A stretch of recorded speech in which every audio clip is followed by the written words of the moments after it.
For anybody that lives within 30 miles of where the train derailed in East Palestine, I ran into a friend of mine yesterday who is a nuclear engineer. He consults. He's so smart, so smart.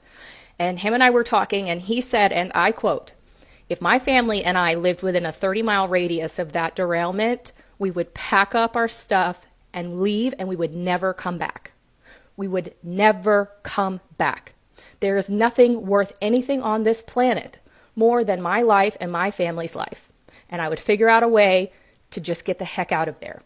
As a Floridian, and most of us know that have been impacted by hurricanes and have lost everything, it seems impossible in the moment, and you just figure out a way. You just pick up yourself and you skedaddle. You get out of there, because it's unfortunately the situation as it stands and what it looks like from a research perspective, it's bad. Now I'm going to show you a document that I found. On the EPA's website is a list of all of the trains that were involved.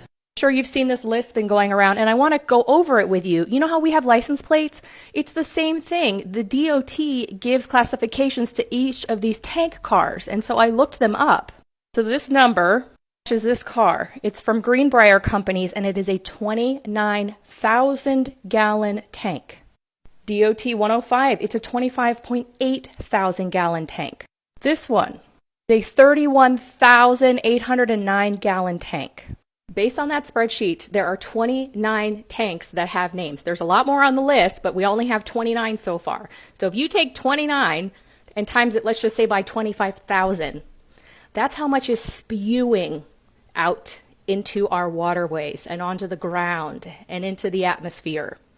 And also, can we please stop saying spill? This is not a spill. I don't know who started that narrative, but it diminishes the impact that this thing has. It is spewing. I don't know. If you have a better word, let me know.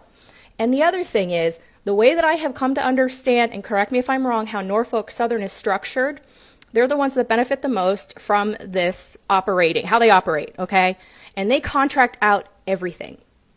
They're going to contract out the people that run the tanks. They're going to contract out the people that manage the tracks. They're going to contract out the company that hires the people and employs them. Everything is contracted out. And at the end of the day, when it's all said and done, they aren't responsible.